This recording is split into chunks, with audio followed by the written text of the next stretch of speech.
Pakistan Peoples party کے CC کے ممبر ہیں اور بڑے سیزن پالیٹیشین ہیں جی. یاسین آزاد صاحب بھی بڑے سینئر آدمی ہیں, سابق صدر بھی سپریم کورٹ بار کی مسلم لیگ نون سے. آپ تینوں معزز مہمانوں کا بے حد شکریہ. سب سے پہلے جی تاج حیدر صاحب آپ کی طرف آنا چاہوں گی. سر آپ کو میری آواز آ رہی ہے؟ جی جی. تاج حیدر صاحب سب سے پہلے آپ کی طرف آؤں گی. سر کل ایک پیپلز پارٹی کی تجویز ہم نے دیکھی سامنے آئی الیکشن کے حوالے سے, اسمبلی کی جو مدت ہے اس کے حوالے سے اور اسمبلی تحلیل کرنے کے حوالے سے. اور آج شہباز شریف صاحب کا اسٹیٹمنٹ ہم دیکھتے ہیں جو انہوں نے حکومت کی مدت جو 14 اگست کو ختم ہو رہی ہے اس کے حوالے سے کہا, اور پھر کہا ہے کہ انتخابات جب بھی ہوں الیکشن کمیشن کرے گا. How do you see both the things? Plus یہ بھی بتائیے گا کہ جو پیپلز پارٹی کی تجویز ہے کیا اس کے اوپر باقی سیاسی جماعتیں ایزیلی انڈرسٹینڈنگ کے ساتھ آگے بڑھنا چاہتی ہیں؟ نہیں تو انہوں نے تو کہہ دیا نا پرائم منسٹر نے کہ ہم اسمبلیاں جو ہیں وہ اپنی مدت پوری کرنے پہ ختم ہو جائیں گی, اور اکتوبر نومبر کے درمیان جو بھی وہ آئینی مدت ہے انتخابات ہو جائیں گے. لیکن انتخابات کی تاریخ جو ہے وہ ظاہر ہے الیکشن کمیشن دیتا ہے. اوکے سر, اس سے پہلے لیکن جو ہمارے پاس اس وقت سینسس ہوئی نہیں, اور آپ تو اس معاملے کو بہت بہتر طریقے سے سمجھتے ہیں کیونکہ آپ اس کو دیکھتے بھی رہے ہیں اور ساری چیزیں کو مانیٹر کرتے رہے بڑا کلوزلی بھی اور ہینڈل بھی. یہ جو سینسس کے حوالے سے ہم دیکھتے ہیں کہ ساری سیاسی جماعتوں کو اختلافات ہیں اس کے اوپر, ایون تحفظات ہیں اگر میں کہوں تو وہ زیادہ صحیح بہتر لفظ ہوگا.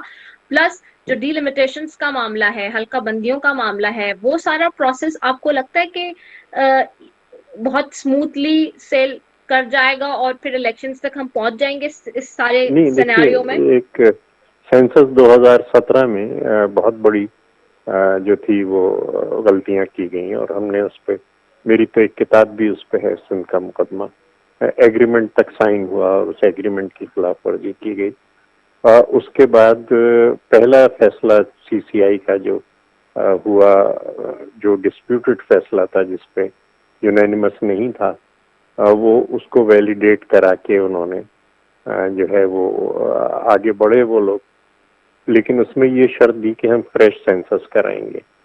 اب وہ فریش سینسس جو تھا وہ انہوں نے یہ جو ابھی جو سینسس ہوا جی ہے سر, یہ کرنٹ والا. کرایا. ہم جی 1.5 سال سے ان کو بتا رہے ہیں, کوئی 14-15 میٹنگیں ہوئی ہیں کہ یہ طریقہ کار آپ کا غلط ہے, آپ جو ڈی جورے بیسس پہ کر رہے ہیں. پہلے تو یہ کہ یہ سینسس CCI کو کرانا تھا. جی اب یہ کہ انہوں نے ایک ایڈوائزری کمیٹی بنا دی, سمجھیں جنوری نہیں بلکہ 1921 دسمبر کے اندر. اس ایڈوائزری کمیٹی میں بلوچستان کا ایک ممبر تھا, خیبر پختونخوا کا ایک ممبر تھے, ہمارا کوئی نہیں تھا سندھ کا. 11 ممبروں کا تعلق پنجاب اور اسلام آباد سے تھا. انہوں نے ایک ورکنگ پیپر بنایا جو ہمیں 5 جنوری 2022 کو ملا, اور اس کے اندر یہ ایڈوائزری کمیٹی بھی یہ ہم نے بنائی تھی اور ورکنگ پیپر. اچھا, جو 2017 میں وجہ تھی ڈی جورے جی بیسس آف کاؤنٹنگ, وہ انہوں نے پھر اس ورکنگ پیپر میں ریپیٹ کر دی. اچھا, اب ہم اسد عمر صاحب کے پاس اور ان کے پاس CCI کے اندر تو خیر ورکنگ پیپر بن چکا تھا, لیکن بہرحال ایک ممبر سندھ سے جو تھے وہ اٹھا لیے گئے. مسلسل ہماری میٹنگز ہوتی رہی, ہم انہیں بتاتے رہے کہ یہ جو 29 پوائنٹ کا آپ نے رکھا ہے یہ غلط ہے. 9 پوائنٹ کا ہم نے ان کو بنا کے دیا, کس طریقے سے انومریشن کی جائے. وہ کوئی 14 کے قریب ہماری میٹنگز ہوئیں. میٹنگز میں وہ کہتے جی بالکل جیسا آپ کہتے ہیں, کیا انہوں نے بالکل الٹا. ہم نے ان کو کہا تھا کہ بھئی آپ یہ پھر سے بہت بری طرح ناکام ہو گئے, لیکن وہ انہوں نے کیا. 35 بلین خرچ کر دیے گئے. اس وقت سندھ کی آبادی میں 3 کروڑ کی کمی کی گئی ہے, اور میں جو فگر دے رہا ہوں 8.5 کی, کہ 8.5 کروڑ ہماری آبادی ہے جو کم سے کم ہے.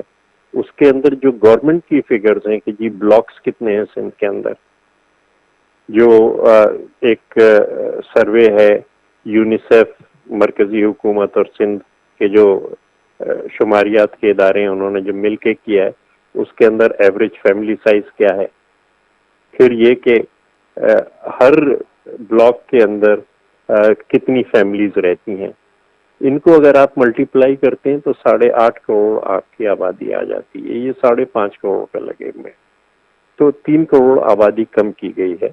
اور میں نے یہ جو ہماری کمیٹی پارلیمنٹ کی اس کی میٹنگ ہو رہی, میں نے پہلی میٹنگ میں یہی کہا کہ فیئر الیکشنز فیک سینسس کے اوپر نہیں ہو سکتے.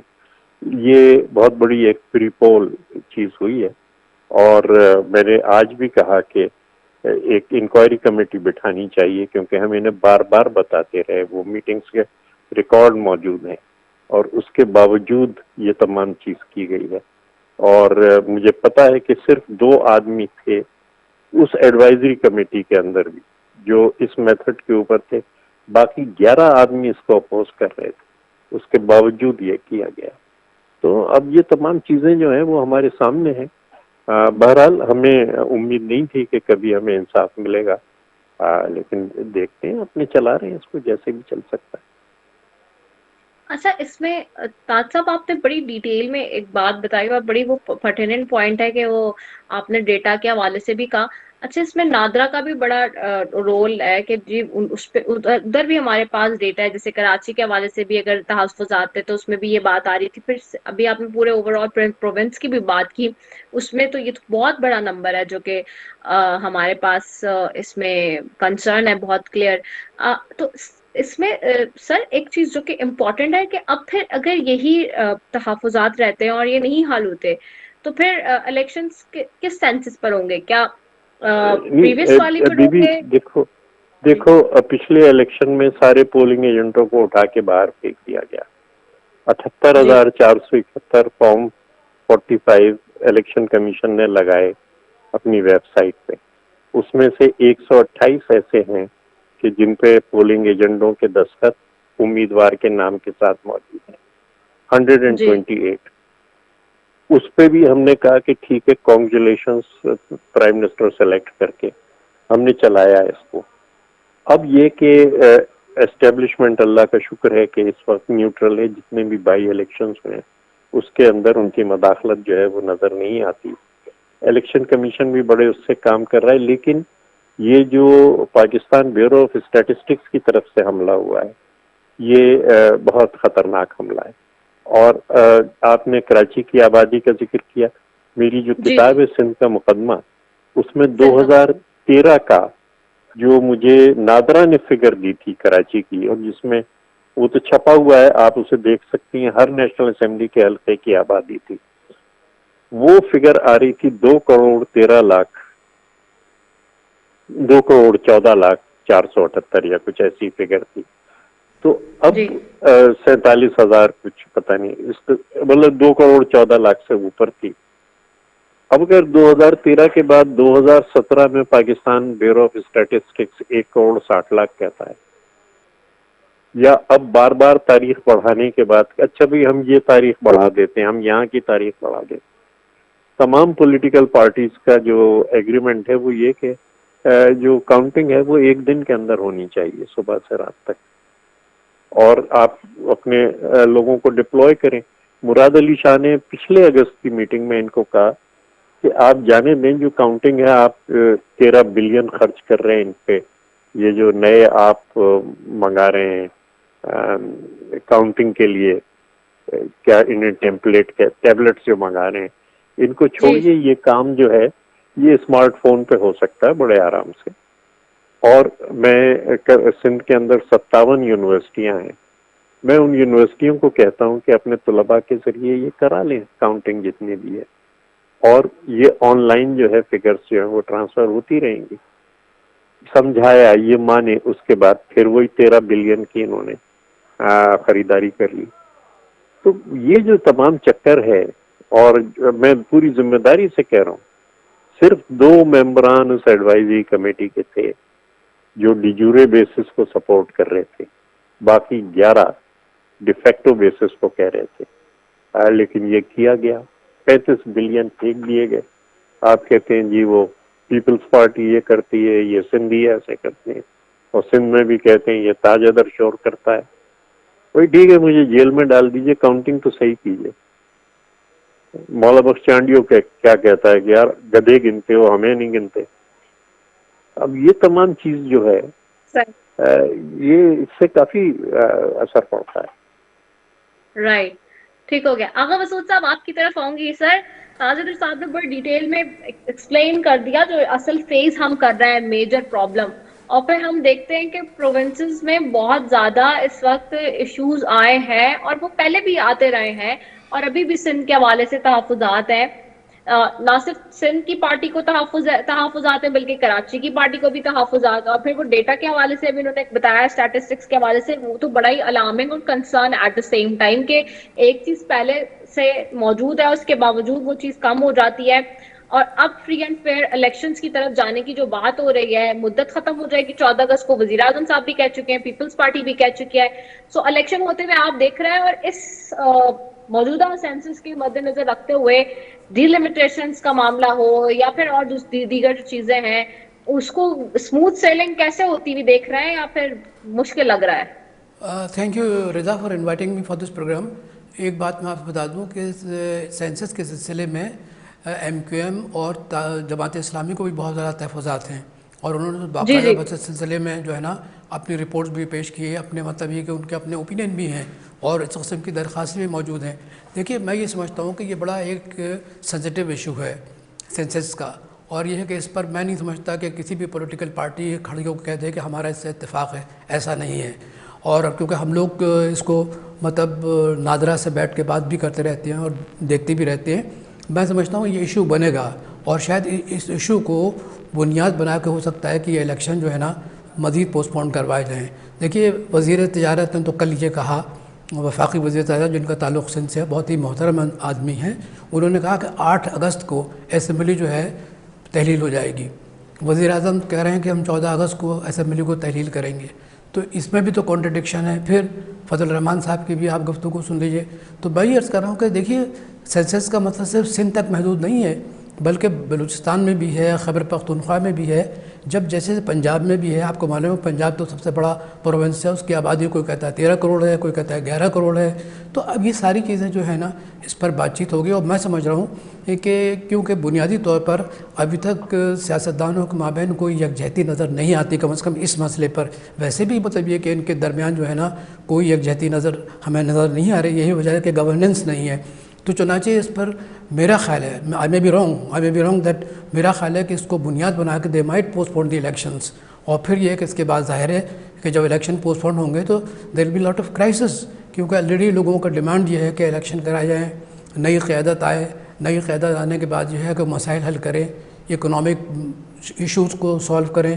پھر سب سے بڑا جو مسئلہ ہے وہ پولیٹیکل اسٹیبلٹی کا ہے, اور پولیٹیکل اسٹیبلٹی سیاستدان ہی لا سکتے ہیں, because they are responsible actually to run the government.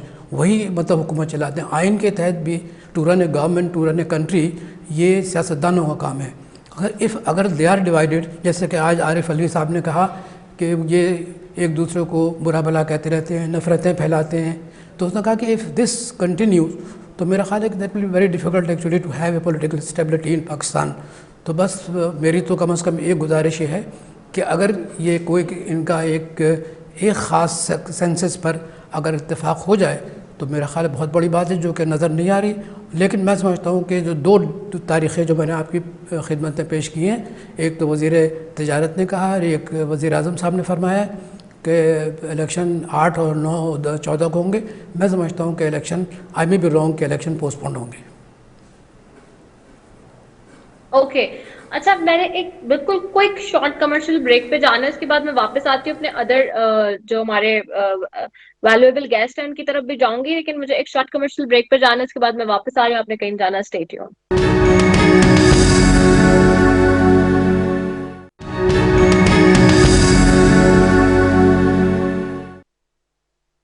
Welcome back ناظرین, اور بریک پہ جانے سے پہلے جی بات ہو رہی ہے کہ اگر 14 اگست کو یا 8 اگست کو جو بھی جس طرح سے بات ہو رہی ہے جی, حکومت کی مدت ختم ہوتی ہے تو اس کے بعد الیکشنز کی اسموتھ سیلنگ اور اس کی جو فیسیبلٹی ہے وہ کیا ہو سکتی ہے in current circumstances. Moving forward to our next speaker جی, میں ذرا جاتی ہوں ہمارے مہمان گیسٹ کی طرف. ہمارے جو گیسٹ نصیب آغا صاحب ہیں ان کی طرف بھی جاؤں گی. نصیب آغا صاحب آپ کی طرف بھی آؤں گی. سر, یہ جو اس سچویشن ہے اوور آل, اور جیسے بھی آپ نے یقیناً سنا ہوگا، سینٹر تاج حاضر صاحب کو بھی سنا ہوگا مسعود صاحب کو بھی سنا ہوگا، آپ کیا انالیسس کریں گے اس ساری سچویشن پہ، اور آپ اس کو کیسے دیکھ رہے ہیں الیکشن کی جو اسموتھ سیلنگ ہے اس کے حوالے سے؟ دیکھیں، ایک بات تو میں بالکل آپ کو کلیئر کرتا چلوں کہ حلقہ بندیوں اور مردم شماری کے نام پر اب الیکشن پوسٹ پون نہیں ہو سکتے. ہمارا قانون بھی یہ ہے، ہمارا آئین بھی یہ ہے، اور الیکشن کمیشن آف پاکستان کو بھی اس بات کا پتہ ہے کہ جب ہمیں اس چیز کا اندازہ ہوتا ہے کہ حکومت کی مدت فلاں تاریخ کو ختم ہو رہی ہے، تو اس سے پہلے الیکشن کمیشن آف پاکستان کو مردم شماری اور حلقہ بندیوں کا جو عمل ہے وہ مکمل کرنا ہوتا ہے. اب اگر 14 اگست کو حکومت کی مدت ختم ہو رہی ہے 13 اور 14 اگست کو.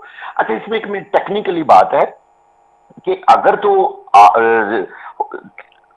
8 اگست کو یا 9 اگست کو یہ حکومت کی مدت ختم ہو جائے تو الیکشن دیر سے الیکشن آئیں گے، اور اگر 14 اگست کو ہوگی تو اس میں کم ٹائم رہ جائے گا، اور وہ تقریباً ٹیکنیکلی کوئی اس میں 20-25 دن کا فرق آ رہا ہے. یہاں تو آپ کو شاید تھوڑا سا فرق نظر آ رہا ہوگا. اچھا، اب ایشو یہ ہے کہ ایک پارٹی چاہتی ہے کہ الیکشن ڈیلے ہو جائیں، جبکہ پاکستان پیپلز پارٹی کی دلی خواہش ہے، کیونکہ میرے پورے جو کیریئر میں نے دیکھا ہے کہ پاکستان پیپلز پارٹی عام طور پر انتخابات پر، جمہوریت پر اور فیر الیکشن پر یقین رکھتی ہے، جو ہم نے آج تک دیکھا ہے. اچھا، اس موجودہ سینیریو میں چونکہ وہ ان کا حکومت کا حصہ ہیں، اس کے باوجود پاکستان پیپلز پارٹی نے ہمیشہ اس چیز کی سپورٹ کی ہے کہ الیکشن جو ہیں وہ ٹائم پہ ہونے چاہیے. اور میرا خیال ہے کہ یہ جو الیکشن اگر ٹائم پہ ہونے جا رہے ہیں تو اس میں پاکستان پیپلز پارٹی کا بہت بڑا حصہ ہے، ان کی بہت بڑی کنٹریبیوشن ہے. ان کی بھی تو ظاہر ہے اپنی جو حصہ ہے حکومت میں وہ بھی ختم ہونا ہے نا. لیکن آپ ایک چیز کو دیکھیے کہ جو مسلم لیگ نون ہے، یعنی پی ڈی ایم ہے، کیونکہ پیپلز پارٹی جو ہے وہ پی ڈی ایم کا پراپر حصہ تو ہے نہیں، وہ حکومت میں اتحادی ضرور ہے لیکن پی ڈی ایم میں نہیں ہے. اب آپ دیکھیں پوری کی پوری پی ڈی ایم ابھی الیکشنز کے لیے بالکل نہ تو اپنے آپ کو تیار سمجھ رہی ہے، اور غالباً وہ جس طرح کا خالی گراؤنڈ ان کی خواہش ہے کہ اس طرح ہمیں رنگ جو ہے باکسنگ رنگ میں کوئی اور لڑ ہی نہ رہا ہو اور ہم آپس میں سارے جو کولیشن پارٹنر ہیں وہی لڑیں الیکشن، یہ ان کو مل نہیں رہا. اور نظر یہ آ رہا ہے کہ ان کی خواہش کے مطابق تو یہ الیکشن پوسٹ پون ہو جائیں گے. لیکن آپ کو پتا ہے جیسے کہ پاکستان میں مائٹ از رائٹ کی بات ہے، سپریم کورٹ آف پاکستان کا واضح حکم جو پنجاب میں جو الیکشن ہونے تھے وہ آج کے دن تک، یہ جب آپ پروگرام کر رہے ہیں کہ وہ حکم اسی طرح اس وقت بھی قائم دائم ہے، لیکن اس پہ عمل درآمد نہیں ہوا. اب آپ مجھے بتائیے اگر 14 اگست کو اسمبلیاں ٹوٹ بھی جاتی ہیں تو یہ کہتے ہیں ہم الیکشن نہیں کرواتے.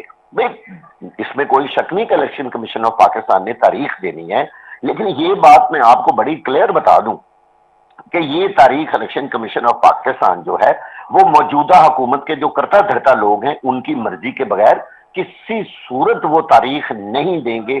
نہ کسی نے آئین کو دیکھنا ہے، نہ کسی نے قانون کو دیکھنا ہے. یہاں ایسی ایسی تعویلیں نظر آئیں گی، آپ کو ملیں گی کہ جی اب لا اینڈ آرڈر کا پرابلم آ گیا ہے. یعنی وہ حلقہ بندیاں نہیں ہوگی، وہ چیزیں نہیں ہوگی کہ مردم شماری نہیں ہوئی، آپ کو نئی اختراعیں ملیں گی، آپ کو نئی وجوہات ملیں گی الیکشن کو پوسٹ پون کرنے کے لیے. تو یہ بڑا عجیب و غریب کھیل ہو جائے گا.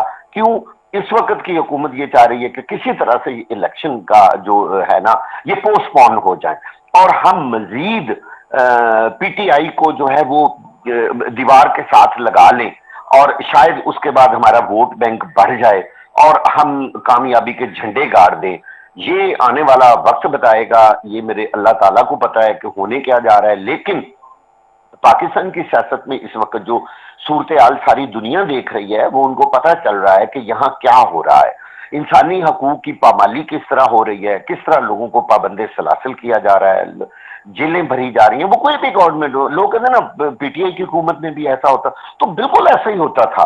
بات یہ ہے کہ ہم اپنے اصل مسائل کی طرف توجہ نہیں دے رہے اور آپس کی لڑائیوں جھگڑوں میں پڑے ہوئے ہیں. عوام رو رہی ہے، پیٹ رہی ہے، لوگوں کے پاس روٹی نہیں ہے، بجلی کے بل کوئی شخص نہیں دے سکتا. لوگ خودکشیاں کر رہے ہیں، لیکن سیاستدان جو ہیں وہ دیکھ لیں آپ کے سامنے اپنی سیاست چمکا رہے ہیں اور حکومت کے لیے لڑ رہے ہیں۔ Okay, coming back towards centre, Taj Haider صاحب آپ کی طرف واپس آؤں گی، آپ کو آواز آ رہی ہے؟ تاج حیدر صاحب آپ کو میری آواز آ رہی ہے؟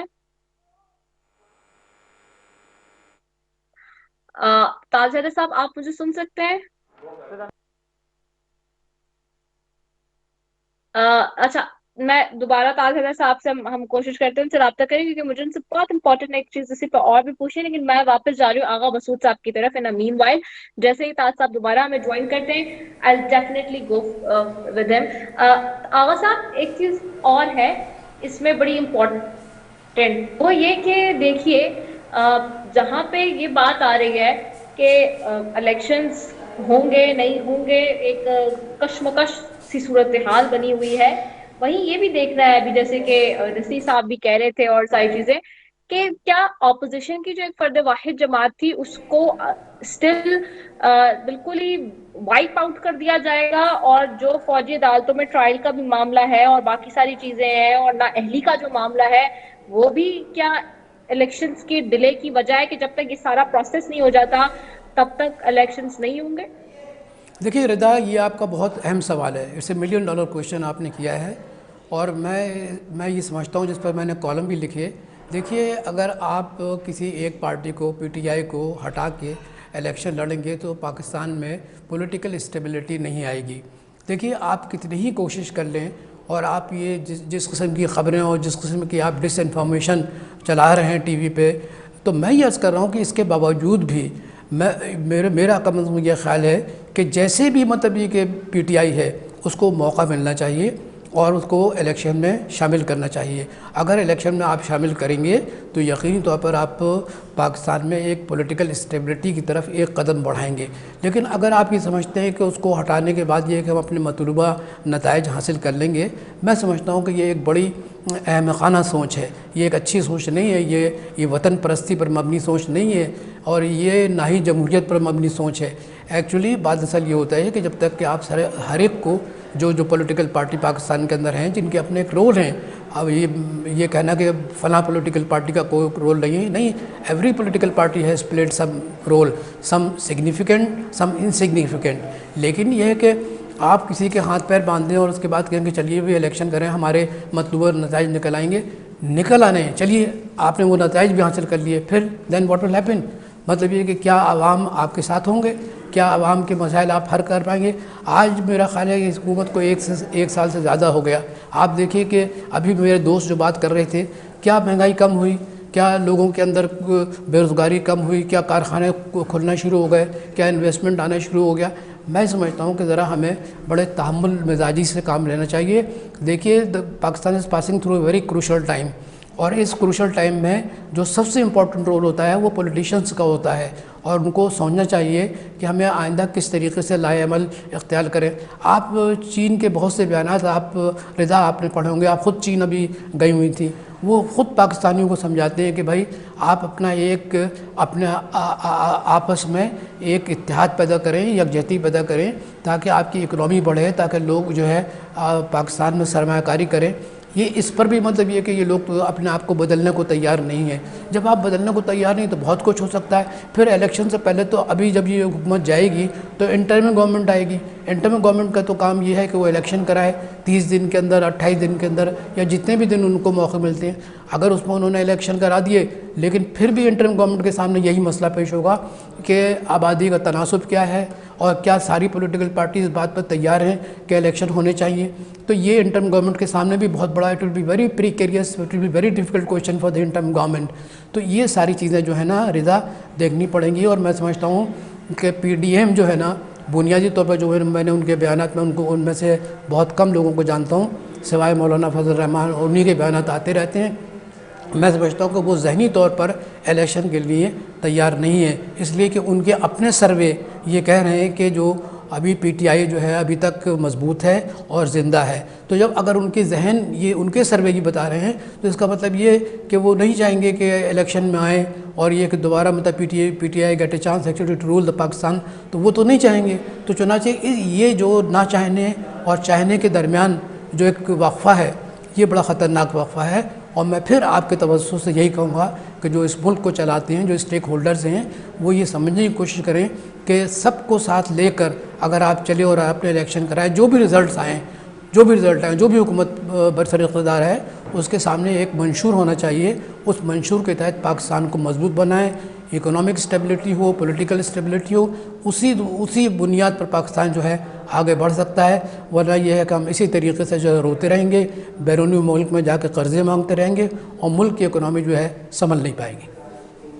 لیکن اس میں آغا صاحب ایک چیز اور ایڈ آن کریے, بالکل آپ نے ٹھیک کہا کہ دنیا میں مشورہ دے رہی ہے مصلحت کرنے کے لیے کہ جی آپ لوگ بیٹھ جائیں اور صلح کر لیں, صلح کرنے کے لیے مشورہ دے رہی ہے, آپس میں یونٹی کا مشورہ دے رہی ہے, لیکن ہمیں نہیں سمجھ آ رہی ہے بات. مور اوور اس میں ایک چیز اور بھی ہے, وہ یہ کہ کیا ہم جو وہ بات سن رہے تھے, کنٹینیوسلی سن رہے تھے کہ جب سے یہ حکومت آئی تھی کہ جی انصاف کا ترازو برابر ہوگا, پلڑا برابر ہوگا, تو یہ تو ایمان لگتی ہے کسی کی, لیکن یہ لگ نہیں رہا کہ واقعی کیا ہو بھی جائے گا تو کیا وہ واقعی انصاف کہلایا جائے گا یا پھر یہ کسی کی خواہش کے اوپر ہو رہا ہوگا سارا معاملہ. دیکھیے مریم صفدر جو آپ نے بتایا رضا, مریم صفدر ہمیشہ یہ کہتی تھی کہ لیول پلینگ فیلڈ ہونا چاہیے, ترازو کے پلے برابر ہونے چاہیے.